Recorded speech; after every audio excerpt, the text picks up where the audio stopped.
আসসালামু আলাইকুম। গ্রামীণ ফোন প্রেজেন্টস ক্রিক টকে সকলকে আমন্ত্রণ। নাজমুল হোসেন শান্ত বলেছেন যে তারা চ্যাম্পিয়ন হওয়ার জন্য চ্যাম্পিয়ন্স ট্রফিতে যাচ্ছেন।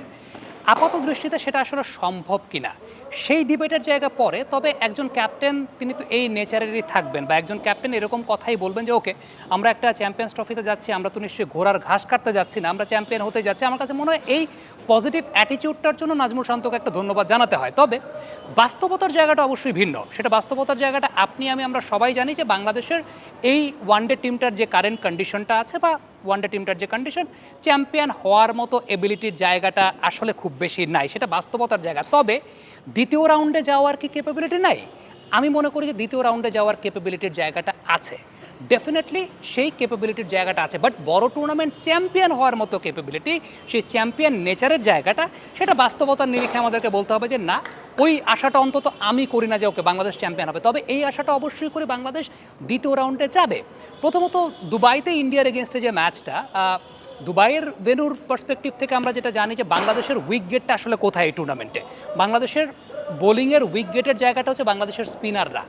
দুবাইয়ের উইকেটের নেচারটা এমন যেখানে অফ স্পিনাররা বিগত সময়গুলোতে ভালো করছেন, লেফট আর্ম অর্থোডক্স স্পিনার বিগত সময়গুলোতে ভালো করছেন। সো বাংলাদেশের উইকেটটা দুবাই ইন্টারন্যাশনাল ক্রিকেট স্টেডিয়ামে একটা স্ট্রং জোনের জায়গা বাংলাদেশের জন্য আছে, সেটা ডেফিনেটলি। সো ইন্ডিয়ার সঙ্গে ম্যাচটা জসপ্রীত বুমরা নাই, দুবাইয়ের মাঠ অফ স্পিনার বা লেফট আর্ম অর্থোডক্স স্পিনারদেরকে সহযোগিতা করে, সেটাও আমরা জানি। সো সব কিছু মিলে বাংলাদেশের একটা ইভেন্ট চান্স আছে।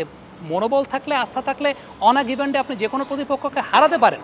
তবে এই টুর্নামেন্টে আমার কাছে বাংলাদেশের উইক গেট, আমি ব্যাটিংকে খুব বেশি উইক গেট বলবো না, কারণ আমি জানি আপনি ওপেনিংয়ে যদি চিন্তা করেন তানজিদ তামিম, সৌম্য সরকার, তারা যদি আসলে ফ্লপও করেন, বাংলাদেশের মিডল অর্ডারের যে জায়গাটা, Mahmudullah Riyad back to back অনেকগুলো 50 করেছেন, মুশফিকুর রহিম তিনিও ভালো খেলবেন, তাওহিদ হৃদয় আছেন, জাকের আলী অনেক, বাংলাদেশ 8 ব্যাটসম্যান নিয়ে খেলে।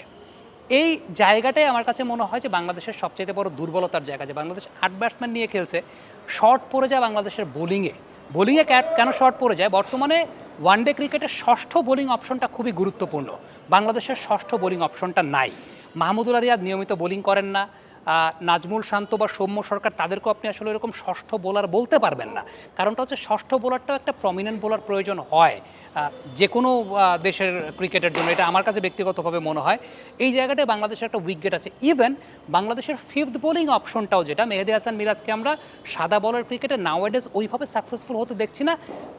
কিছু কিছু কন্ডিশনে সফল তিনি হবেন, যেমন দুবাইয়ের কন্ডিশনে মেহেদী হাসান মিরাজ ডেফিনেটলি সফল হবেন, বাট একটু ফ্ল্যাটার কন্ডিশনে মেহেদী হাসান মিরাজকে আরও পরীক্ষা দিতে হবে, বা তার একটা বড় পরীক্ষা আসবে। এখন যেটা হতে পারে যে অনেক সময় দেখা যায় কোনো একজন বোলারের ক্র্যাম্প করছে, ক্র্যাম্প করার পর ব্যাটিংয়ের সময় ক্র্যাম্প করেছে, বোলিংয়ের সময় আলটিমেটলি বেস্ট এফোর্টটা দিতে পারছে না। সো ওই সময়টা ষষ্ঠ প্রমিনেন্ট বোলিং অপশনটা অনেক গুরুত্বপূর্ণ হয়ে যায়। সাকিব আল হাসান থাকার সময় যে বিষয়টা ছিল যে মেইন অলরাউন্ডারদের মধ্যে একজন জেনুইন বোলার, একজন জেনুইন ব্যাটসম্যান, মানে সাকিব আল হাসানের কথাই বলছি, তিনিই জেনুইন বোলার, তিনিই জেনুইন ব্যাটসম্যান। সো ওই জায়গাটায় মেহেদী হাসান মিরাজ যখন তাকে অ্যাসিস্ট করতেন অ্যাজ আ বোলার, খুব বেশি ইম্প্যাক্ট পড়তো না। এখন ওই রোলটা, মূল রোলটা মেহেদী হাসান মিরাজের কাছে চলে এসছে। এখানে মিরাজের কাছ থেকে আমরা আরও বেটার পারফরমেন্স দেখতে চাই, বিশেষ করে উইকেট টেকিং, মিড ওভার্সে উইকেট নেওয়াটা আসলে খুব গুরুত্বপূর্ণ, যেটা আসলে খুব বেশি মিসিং বাংলাদেশের ক্রিকেটে। আপনি খেয়াল করে দেখেন লাস্ট 5টা ম্যাচ যেগুলো বাংলাদেশ ডিফেন্ড করেছে, অর্থাৎ পরে বোলিং করেছে, রান ডিফেন্ড করেছে, 4টা ম্যাচে বাংলাদেশ হেরেছে।